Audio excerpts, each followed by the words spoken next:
Hello friends, I am Harish Demla from accurate fortune astrology. दोस्तों, जैसा कि आपको मालूम है कि हम वृषभ लगन में शनि देव की डिफरेंट हाउसेस की प्लेसमेंट के बारे में चर्चा कर रहे हैं। हमारी लास्ट वीडियो में हमने शनि की 10th हाउस में प्लेसमेंट के बारे में चर्चा की थी। अब 10th हाउस में शनि के 11 नंबर राशि है। यहां पर हम एक योग की बात करना भूल गए, जो बहुत ही इंपॉर्टेंट योग है।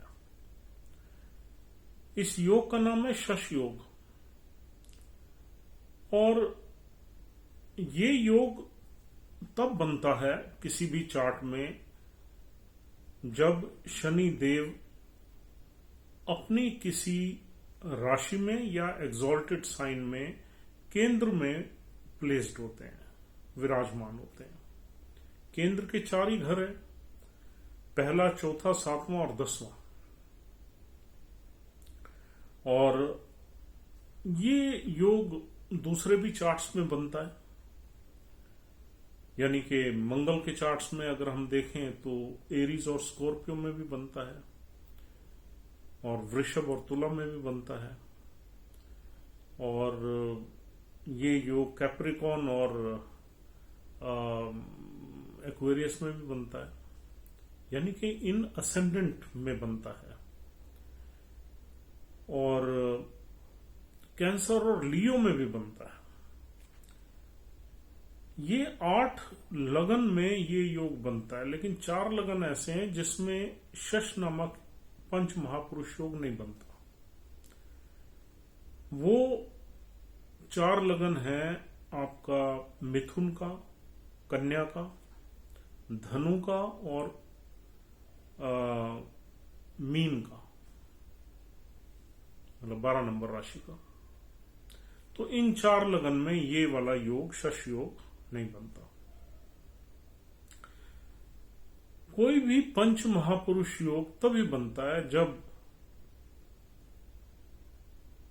जिस प्लैनेट से योग बनता है वो प्लैनेट अपनी किसी राशि में या अपने एग्जॉल्टेड साइन में केंद्र के किसी भी हाउस में बैठ जाए।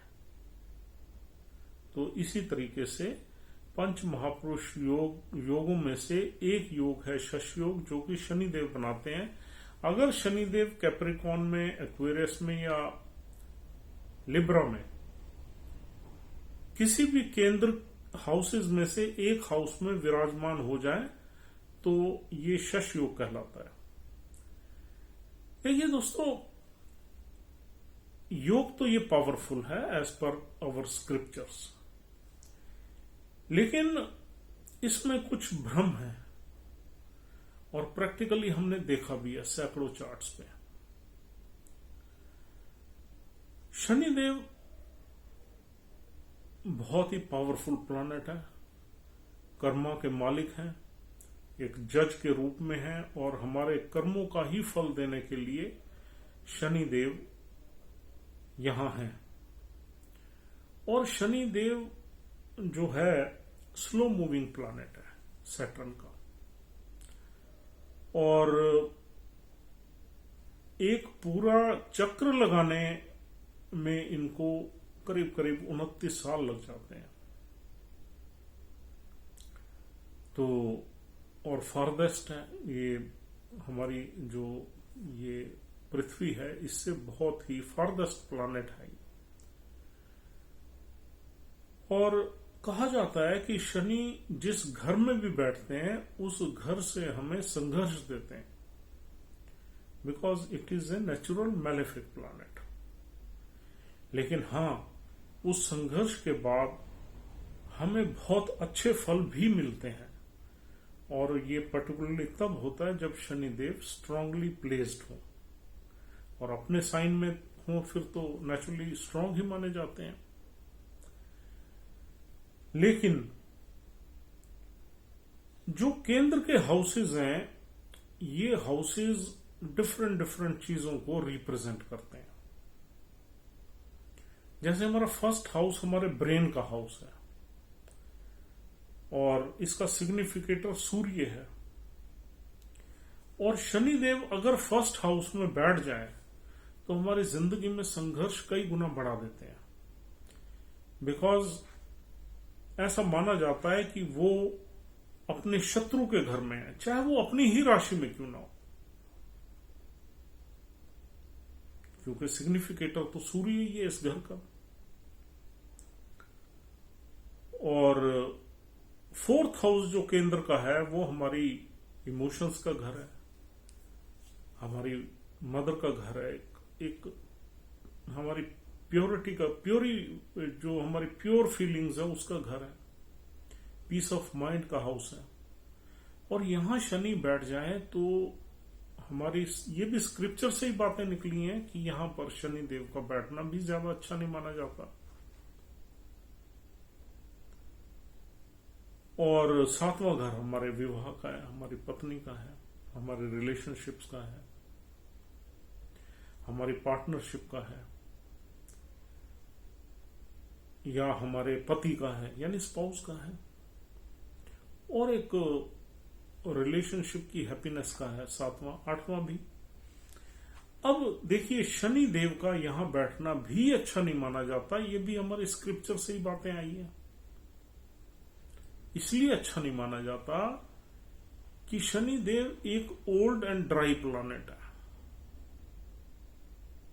एक शनि देव का कोई ज्यादा इंटरेस्ट नहीं है रिलेशनशिप में, और शनि देव जीव कारक प्लैनेट नहीं है, अजीव कारक प्लैनेट है। बिजनेस मैटर्स में सैटर्न आपको बहुत बड़ी ग्रोथ दे सकते हैं, बहुत आगे ले जा सकते हैं, लेकिन रिलेशनशिप में शनि देव इतनी अच्छा परफॉर्म करते हुए नहीं देखा गया। हाँ, अगर चार्ट आपका वैसे मजबूत है, यानी कि कुछ और प्लैनेट्स गुरु और चंद्र और सूर्य जैसे प्लैनेट्स बहुत ही पावरफुली बैठे हुए हैं, तो चीजें चेंज हो जाती हैं। अदरवाइज सैटर्न 7th हाउस में हमारे विवाह में प्रॉब्लम्स ही भरते हैं। और 4th हाउस में सैटर्न का बैठना भी इसलिए नहीं अच्छा माना जाता, सैटर्न एक नेचुरल मैलेफिक एनर्जी है, एक सैटर्न में एक हार्शनेस है, एक रफनेस है। सैटर्न जहां भी बैठ जाता है उस घर से रिलेटेड हमें थोड़ी पीड़ा रहती है। Saturn is a very strict plan. Saturn जहां भी बैठेगा वहां एक डिसिप्लिन और स्ट्रिक्ट एक एटमॉस्फेयर क्रिएट कर देगा। और अगर हम डिसिप्लिन में नहीं रहेंगे तो सैटर्न हमें लेसन्स देना शुरू कर देगा, टफ लेसन्स। अब देखिए 3 घर में कहीं ना कहीं सैटर्न के हमें मैलेफिक रिजल्ट्स मिलते हैं, चाहे सैटर्न किसी भी राशि में हो, चाहे अपने ही राशि में क्यों ना हो, लेकिन कुछ चीजें हमें अच्छी भी मिलती हैं। अब वो चीजें अच्छी हमें मिलती हैं कुछ प्राइस पे करके, कुछ हार्डशिप के बाद, कुछ मेहनत के बाद, कुछ टॉलरेंस के बाद, कुछ पेशेंस के बाद। ये सारी चीजें अगर आप में हैं तो तब शनिदेव आपको ब्लेस करेंगे। और 10वां घर जो है केंद्र का, ये जो चौथा घर है, ये मूल त्रिकोण, ये काल पुरुष कुंडली में शनिदेव का अपना ही है। और यहां पर शनि वाकई ही बहुत बली हो जाते हैं, क्योंकि कर्म का घर है और शनिदेव कर्म के मालिक हैं। यहां पर शनिदेव आपको मेहनत करवा के बहुत मटेरियलिस्टिक हैप्पीनेस काफी दे सकते हैं, बिकॉज इस घर का सिग्निफिकेंस शनि के सिग्निफिकेंस से मिलता जुलता है।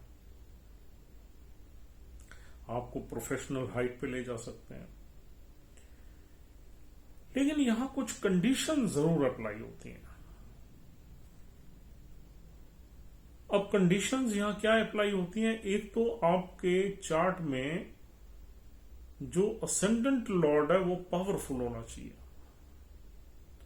और दूसरा आपके चार्ट में मून और सन, ये दोनों प्लैनेट वेल प्लेस्ड होने चाहिए। अगर ये तीनों प्लैनेट्स आपके चार्ट में वेल प्लेस्ड हैं तो सैटर्न यहां वाकई ही आपको एक राजयोग के समान फल दे सकते हैं। अगर ये प्लैनेट वीक है आपके चार्ट में, तो यहां सैटर्न आपकी लाइफ में इतना संघर्ष भर देंगे कि आप फ्रस्ट्रेट हो जाएंगे, आपको फल मिलने में बहुत देरी हो जाएगी। तब तक आप जिंदगी का एक बड़ा हिस्सा गुजार चुके होंगे, आप उस मुकाम पे पहुंच चुके होंगे जब सफलता का टेस्ट आपके लिए कोई बहुत ज्यादा मायने नहीं रखेगा। अगर ये प्लैनेट्स वीक हैं जो हमने बताया, लगन लॉर्ड, मून एंड सन, ऐसे ही अगर आपने चौथे, सातवें और पहले घर के भी अच्छे रिजल्ट सैटर्न से लेने हैं, तो भी आपके ये तीनों प्लैनेट्स स्ट्रांग होने चाहिए। अब मकर और एक्वेरियस साइन में तो शनि ही होगा लगन लॉर्ड, तो उसमें आपने मून और सन की प्लेसमेंट देखनी है, ये स्ट्रांग होने चाहिए। तभी यहां पर शनि देव आपको राइज देंगे और ये पंच महापुरुष योग जो है, शश नामक का योग, ये सिद्ध हो जाएगा। अदरवाइज यहां पर आपको तकलीफें ज्यादा रहेंगी। ये तो हो गई एक कंडीशन। अब हम आते हैं दूसरी कंडीशन पे। देखिए, कोई भी योग आपको जीरो से हीरो बनाने में माहिर होता है, लेकिन उसमें कुछ कंडीशन जरूर अप्लाई होती है। योग तो बनता है, लेकिन अगर वो कंडीशंस भी मीट आउट हो जाए तो ये योग डेफिनेटली एक्टिव हो जाएगा। अब दूसरी कंडीशन ये है कि शनि देव की डिग्री यहां पर अच्छी होनी चाहिए, यानी कि 6 डिग्री से नीचे के नहीं होने चाहिए और 24 डिग्री से ऊपर के नहीं होने चाहिए। 6 और 24 डिग्री के बीच में सैटर्न को हम ये मानेंगे कि Saturn is powerful in this house. तीसरी चीज ये है कि सैटर्न पे किसी भी मैलेफिक एनर्जी का एस्पेक्ट नहीं होना चाहिए, ना कंजंक्शन होना चाहिए। और मैलेफिक एनर्जी क्या है? देखिए, सैटर्न और राहु, जब राहु सैटर्न के साथ मिल जाता है तो सारे के सारे रिजल्ट्स को चेंज कर देता है और ये बहुत ही खराब योग बना देता है। तो राहु का साथ बैठना डेफिनेटली इस योग को स्पॉइल कर देगा। राहु का एस्पेक्ट इस योग को कमजोर कर देगा। वो दोनों में फर्क है। राहु का कंजंक्शन बिल्कुल ही स्पॉइल कर देगा इस योग को। इस योग नामक चीज को आप फिर भूल ही जाइए। और राहु का एस्पेक्ट इस योग को कमजोर कर देगा, यानी कि इसके फल मिलेंगे लेकिन इतना मजा नहीं आएगा। ऐसे ही केतु का साथ बैठना इस योग को पूरा बर्बाद कर देगा और केतु की दृष्टि इसको बहुत कमजोर कर देगी। अब तीसरा प्लैनेट अगर इस योग को कोई खराब कर सकता है तो वो मंगल है, because Mars is also enemy of Saturn. मंगल अगर इसके साथ बैठ गया और नजदीक बैठ गया, 10 डिग्री से कम के डिस्टेंस पे बैठ गया, तो भी ये योग खराब हो जाएगा। अगर मंगल इसके दूर बैठ गया, 10 डिग्री से ज्यादा दूर, तो ये योग काम करेगा। क्योंकि मंगल बहुत पावरफुल प्लैनेट है। अगर सैटर्न के साथ कहीं दूर बैठ जाए तो सैटर्न और मार्स की एनर्जी जो है वो कंस्ट्रक्शन के रूप में आपको बड़े अच्छे फल दे सकती है। You can be A builder, you can be a very big construction activity. क्योंकि मंगल से हम भूमि देखते हैं और सैटर्न से हम कंस्ट्रक्शन एक्टिविटी देखते हैं, बिल्डिंग मटेरियल्स देखते हैं। जो भी जमीन से नीचे से चीजें आती हैं, चाहे वो लोहा हो या कोई और मेटल हो या फिर जो भी हम कंस्ट्रक्शन में यूज करते हैं चीजें, स्टोन्स वगैरह या स्टोन डस्ट वगैरह, ये सारी की सारी सैटर्न की चीजें हैं। तो आपको कंस्ट्रक्शन एक्टिविटी में ले जा सकता है। और भी इस तरह से मिलती जुलती कई एक्टिविटीज हैं जिसमें आपको ये बिजनेस में ले जा सकता है। लेकिन डिस्टेंस जितना ज्यादा होगा उस घर में, उतनी ये योग कारगर रहेगा। और चौथा प्लैनेट सूर्य है। देखिए, सूर्य और शनि आपस में दृष्टि एक दूसरे पे ना डालें तो अच्छा है। साथ में बैठे तो बहुत अच्छा है, और साथ बैठे तो डिस्टेंस पे बैठे तो बहुत अच्छा योग बना देते हैं। आपको आईसीएस और बड़ी पावरफुल पोजीशंस में ले जा सकते हैं। अगर इनकी डिग्री जितनी, इनकी डिस्टेंस जितना ज्यादा है, यानी कि अगर ये सपोज 10वें घर में भी दोनों प्लैनेट्स बैठे हुए हैं और ये 20 डिग्री दूर बैठे हुए हैं, तो आप ये समझिए ये आपको किसी पावरफुल पोजीशन में ले जा सकते हैं। अगर ये बहुत नजदीक है तो फिर यहां पर ये घर खराब कर देंगे, क्योंकि दूर बैठने से हर प्लैनेट इंडिपेंडेंटली काम करता है, बट दूसरे से थोड़ा इन्फ्लुएंस भी रहता है। नजदीक बैठने से इंटरफेरेंस बढ़ जाती है और वो घर खराब हो जाता है। और दोस्तों, गुरु की दृष्टि इज ऑलवेज बेटर। और अगर योग कारक गुरु की दृष्टि शनि पे आ जाए तो ये तो चौथे घर में भी आपको बहुत हाइट पे ले जा सकते हैं, 7वें पे भी ले जा सकते हैं, पहले में भी ले जा सकते हैं। गुरु इज सच ए प्लैनेट। योग कारक गुरु की दृष्टि सैटर्न को चौथे घर में बुरे फल देने से रोक देगी। ऐसे ही 7वें घर में भी रोक सकती है। और ऐसे ही शुक्र भी एक बहुत ही नेचुरल बेनिफिट प्लैनेट है। शुक्र का साथ बैठना भी कहीं ना कहीं शनि के बुरे प्रभावों को कम कर देता है, या शुक्र की दृष्टि आ जाए। लेकिन चंद्र की दृष्टि शनि पे या शनि की दृष्टि चंद्र पे अच्छी नहीं मानी जाती। तो अब देखिए, आपको जब भी शश नामक पंच महापुरुष योग की स्टडी करनी हो तो आपको ये चीजें देखना बहुत जरूरी है। देखिए, ये योग कुछ चंद लोगों के चार्ट में उनको बहुत हाइट पे ले जाता है। अब ऐसे लोग, अगर ये योग कारगर हो जाए आपके चार्ट में, तो आपके नीचे सैकड़ों हजारों लोग काम कर सकते हैं। आप एक पावरफुल पोजीशन में आ सकते हैं, आप एक इंडस्ट्रियलिस्ट हो सकते हैं, आप एक हार्ड वर्किंग इंसान हो सकते हैं, और आपके पास राशि ठाट बाट हो सकते हैं, पैसा हो सकता है, और लोगों का कल्याण करने में आप लग सकते हैं। पॉलिटिक्स में भी ये योग बहुत अच्छा काम करता है, क्योंकि पॉलिटिक्स में ये उन सारी चीजों में ये योग काम करता है जिसमें you have to take care of downtrodden people.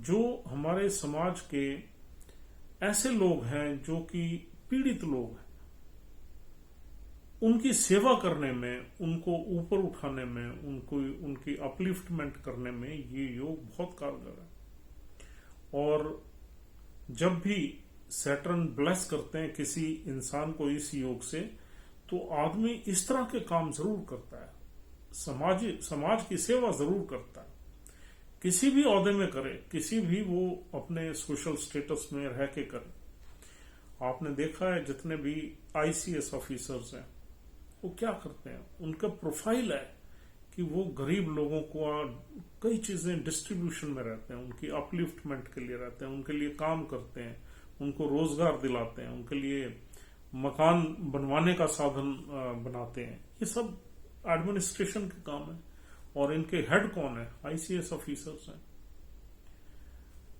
तो इतनी पावरफुल पोजीशन में आने के बाद भी they have to take care of these people, because Saturn has blessed them in one way or the other due to some yoga. और due to its powerful position. बड़े जो इंडस्ट्रियलिस्ट हैं वो हजारों लोगों की रोजी रोटी चलाते हैं, उनके घर चलाते हैं, तो ये भी सैटर्न की ब्लेसिंग्स लेते हैं। जिस घर में 10-20 नौकर चाकर काम कर रहे हैं, आप ये समझ लीजिए कि उन लोगों का सैटर्न पॉजिटिव है और उनको ब्लेस कर रहा है। और ऐसे लोग बुद्धिमान होते हैं, मैच्योर होते हैं, डिसिप्लिन्ड होते हैं, हार्ड वर्किंग होते हैं। ये सारी कैरेक्टरिस्टिक्स उनमें मिलेंगी ही मिलेंगी। They would be very very discipline, they would be very very hard working, और अपना जीवन जो है वो दूसरों की सेवा में निकालते हैं। लेकिन दोस्तों, एक चीज हमें बिल्कुल नहीं भूलनी चाहिए, शनि जब भी इस शश नामक पंच महापुरुष योग से आपको ब्लेस करेंगे, उससे पहले आपको बहुत मेहनत करवाएंगे। यानी कि जितना आपको फल देंगे उससे कहीं ज्यादा आपको मेहनत करवाएंगे, और वो भी अगर आपने लगन के साथ मेहनत की तो फिर शनिदेव आपको एक राजयोग के समान फल देते हैं इस शश योग के अंदर। अदरवाइज सैटर्न बहुत ही स्ट्रेट फॉरवर्ड प्लैनेट है, वो तुरंत ही आपके कर्मों के फल देने के लिए बिल्कुल तैयार है। और शनि के फल हमने इस महापुरुष योग के अंदर बहुत ही कम लोगों के देखे हैं। उसकी वजह सिर्फ यही है, जो चीजें हमने डिस्कस की हैं, कि उसमें कंडीशंस कहीं ना कहीं मीट आउट नहीं होते, और इसलिए इस योग का अगर हम नाम लेते हैं तो उससे रिलेटेड चीजों को डिस्कस करना बहुत जरूरी है। अदरवाइज लोगों को भ्रम हो जाता है कि ये पोजीशन तो हमारे चार्ट में है, तो हमें तो ये राजयोग मिला ही हुआ है by the virtue of Saturn blessing. ऐसा नहीं है। आप को ध्यान रहे कि आपने इस योग को अच्छे से स्टडी करना है। इन सब चीजों के अलावा एक चीज जो मैं मेंशन करना चाहूंगा, ये मेरी R&D है, और एक नहीं सैकड़ों चार्ट्स पे। जो सैटर्न जिस नक्षत्र में बैठे हैं उस नक्षत्र का लॉर्ड भी वेल प्लेस्ड होना चाहिए।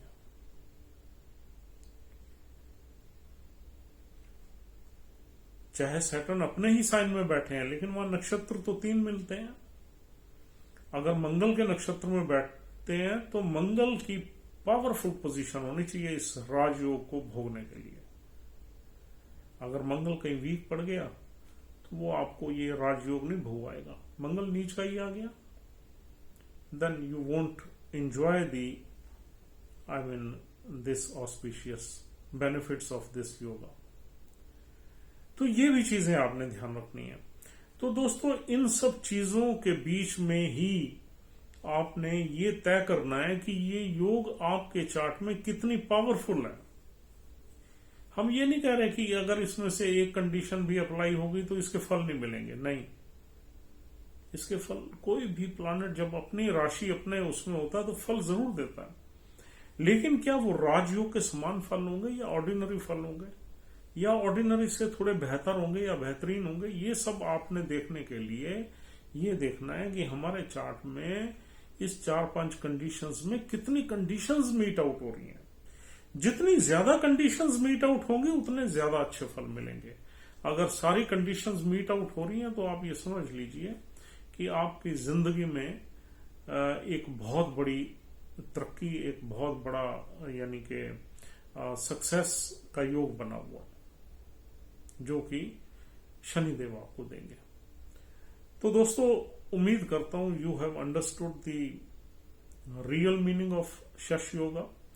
और अगर ये आपके चार्ट में किसी भी लगन में है तो आप थोड़ा सा इसको एनालाइज करना बहुत जरूरी है, क्योंकि देखिए कैंसर लगन में भी शनि बहुत ही बड़ी मैलेफिक एनर्जी माने जाते हैं, लेकिन वो योग तो बना ही देंगे।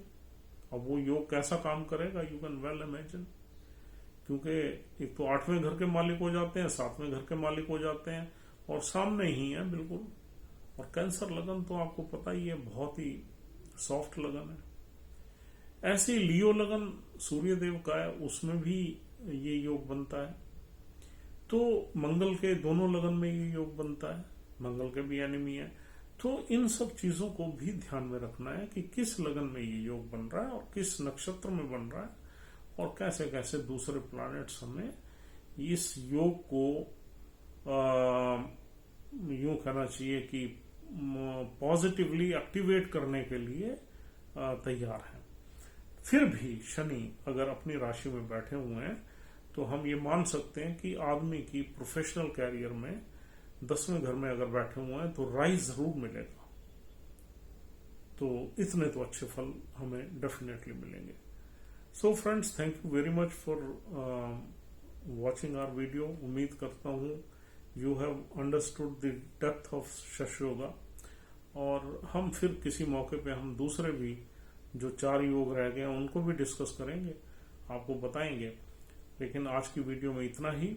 अगर आपको हमारी बातें अच्छी लगती हैं तो आप हमारा चैनल जरूर सब्सक्राइब करिए, जिसकी हमें जरूरत है।